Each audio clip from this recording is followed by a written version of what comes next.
few of you have been asking about my glasses. These are from Zinf Optical. These are the Reyes, and I have a link to them down below. My soap packaging has gone through so many iterations in the 5 years that I've had a soap business, and I still don't actually think I'm done changing things. I don't think I'll ever be satisfied, to be honest with you guys. But I thought this would make an awesome subject for a video because I know a lot of you guys are business owners yourselves or you're thinking about starting a business. So in this video, I'm going to talk about my soap business evolution packaging edition. I'll talk about all the different ways I packaged my soap over the years, the pros and cons of each one, why I changed each time to something else. So if you're interested in hearing about all that, then keep watching. There are so many hard decisions to make once you decide to launch a soap business, but one of the hardest ones I think is deciding how to package your products. Soap is really tricky because there are a lot of different ways to do it.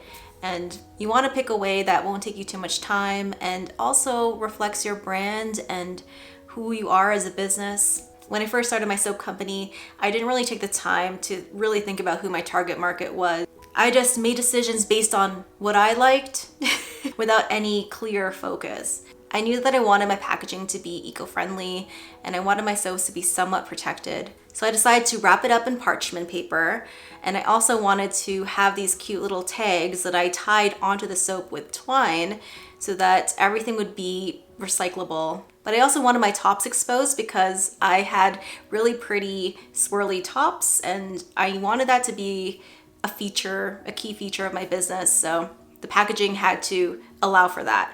And what I came up with was this guy. This is a soap that I actually made 5 years ago and I still have because I'm sentimental and I want to remember everything, every stage of my business. There's a bunch of lint on it now, but it still looks like a pretty good soap and it still smells really good. So to make this packaging, I had to cut the parchment paper into long rectangular strips and they all had to be the same length. Then I would wrap up the bottom part of the soap, take some glue and glue down these tabs, and then take a sticker, stick it in the back. And then when it came to the front, I had these fronts printed on cardstock.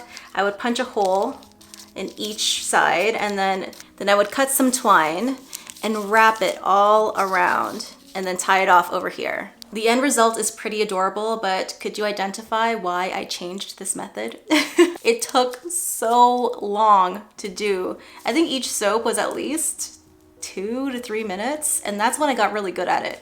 This packaging has so many components. I had to cut up and tie the string. I had to cut up this parchment paper to size. I had to print the front card, and I also had to print the back sticker.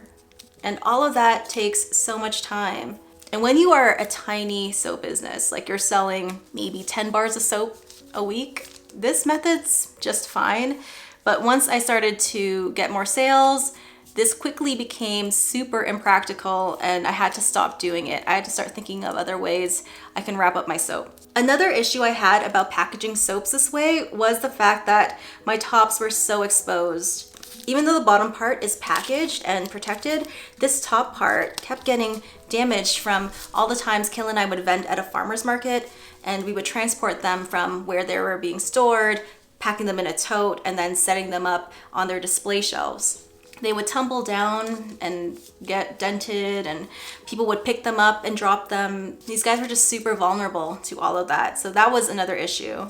So as adorable as these soaps were, it broke my heart to come to the business decision that we had to change this up. This was not practical anymore. We had to do something different.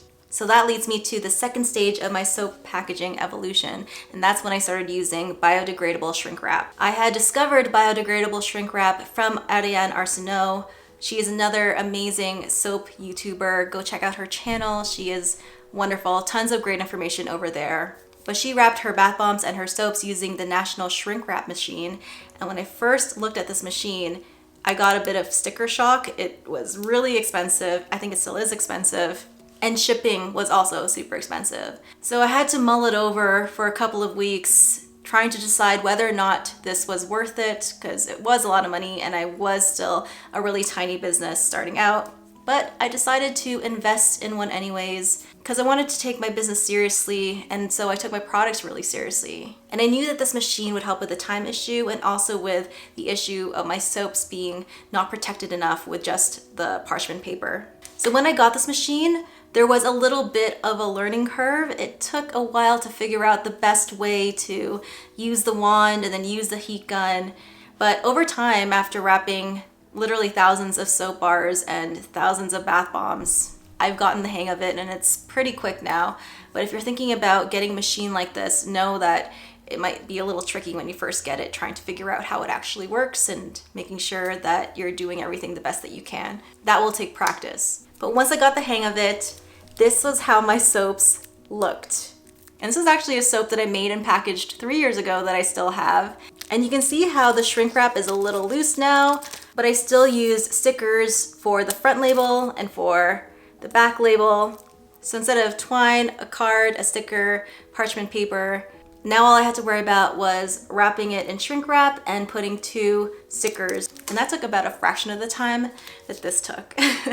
I also really like the biodegradable shrink wrap because you can smell through it, which is nice. I can still smell this. This is, I don't know if you caught the scent of this, but this is Pink Berry Mimosa, which is actually, I think, the same fragrance oil as Pink Berry Citrus. I just changed the name a little bit, but you can still smell it through here.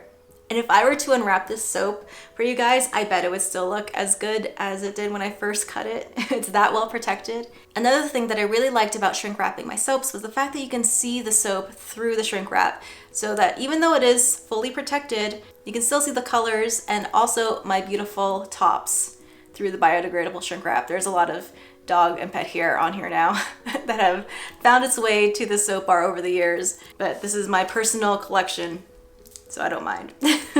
But I still had some issues. I didn't like how I couldn't see the swirls of my soap. This big white circle sticker that I got from Online Labels gives me a lot of space to design my label and put all the information that I need to put on here, but I couldn't see through it. And also, I was still printing things using an inkjet printer. So the sticker that I have on here is actually not waterproof and it's not weatherproof. And you can see in the back, there's some staining and dirt from wear and tear over the years. So while this soap looks pretty good, I know that there are still improvements that I could do to make it even better. Which brings me to my soap evolution number 3, where I invested in a laser jet printer and started to use high quality labels that I can actually see through for my soaps. And this was the packaging option that I stuck with the longest. It made the most sense time-wise. It is so quick to wrap up soaps using this method and then sticking the information on the fronts into the backs. It's so quick and easy, and the end result looks beautiful. The product looks professional and high quality. And if you're trying to think of a good way to package your soaps in a way that they are fully protected, but you can still see the designs underneath it, then I highly recommend this way of packaging soaps. Printing labels using a laser jet has been a huge game changer for me. My font is so much crisper now and the colors pop so much more. I love the ability to be able to print on clear labels, and I love the fact that they are weatherproof and waterproof, and if you get it wet, none of the font or design smudge at all. And even though I was super satisfied with this method of packaging for a long time, there was one big glaring issue with it. Because this method is so quick and easy, it's actually a very, very popular method used by a lot of soap companies to package their soaps. It got to the point where I would go to a farmer's market or a store as not a vendor myself, but as a customer, and I would see a soap and think for a second that it was mine. Because a lot of the soaps out there use the clear biodegradable shrink wrap with a clear sticker these days. It's so common. I don't blame people for using it. It's such a great method and it's so easy. But it bothered me that if I looked at a bar of soap at a glance, I couldn't tell 100% if it was mine or not. So I really wanted to think of a way to stand out from the crowd and create something more unique. So even though moving away from the biodegradable shrink wrap system and the clear stickers would take more time, ultimately, I realized if I want to make a brand and a company that people know and recognize, I needed to think of something else. Which brings me to my fourth stage of my soap packaging evolution, and that's when I got a Cricut and I started to play around with creating my own boxes for my soap. Now you can skip the whole Cricut part of it and just hire a box company to make soap boxes for you, or you can even buy boxes from a lot of different suppliers. Especially if your soap is a standard size, a lot of soap companies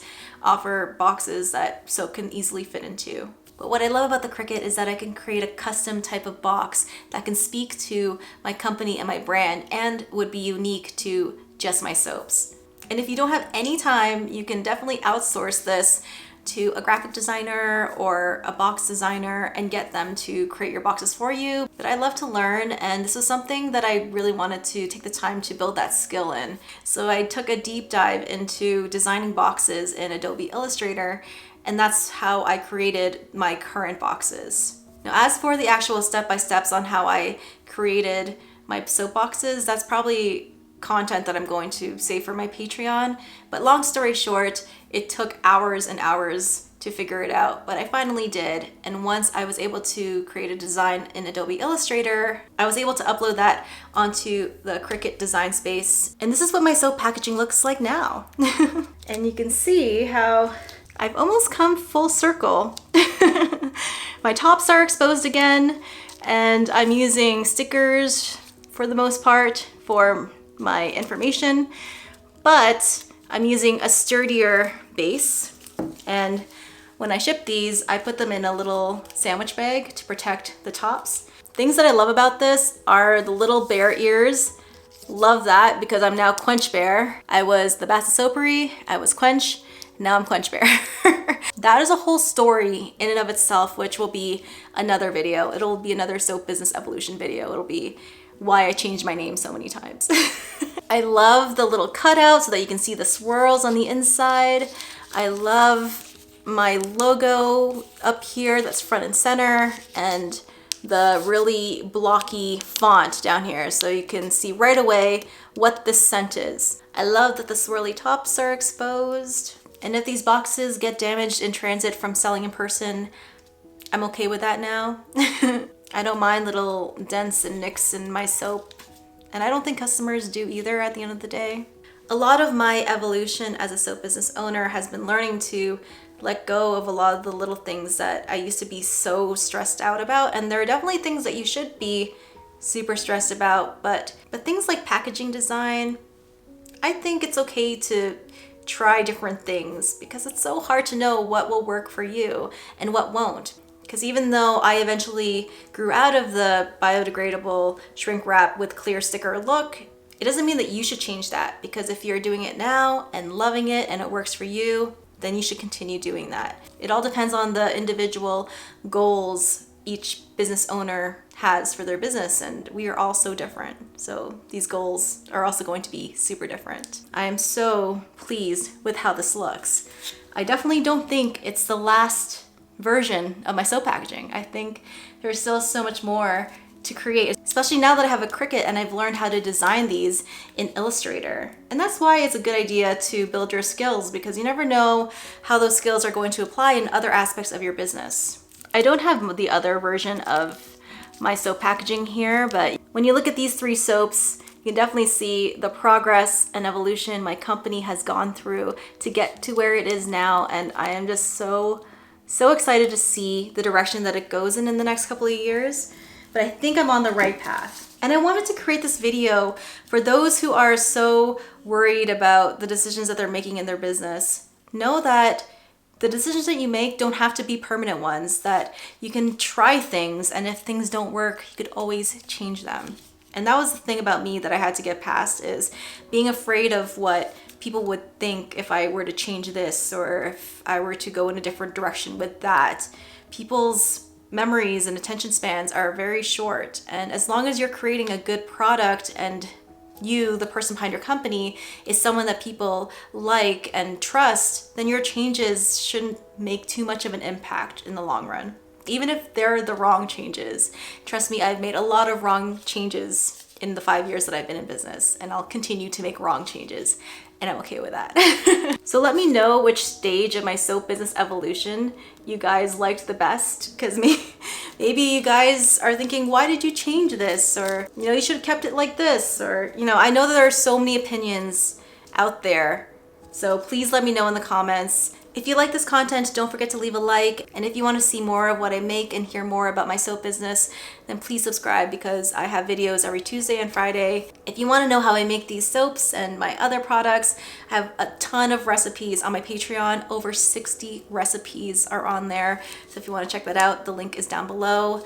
Speaking of my Patreon, thank you to my patrons. You guys are so amazing and generous and awesome. It's because of you guys that I'm able to do what I do, and I'm thankful for each and every one of you, especially my Bubble BFFs, these guys right here. So that is it. Thank you so much for watching all the way to the end. Until the next video, keep smiling, keep being awesome, and keep making beautiful things like handmade soaps packaged beautifully in all sorts of different ways. And I'll see you in the next one. Bye guys.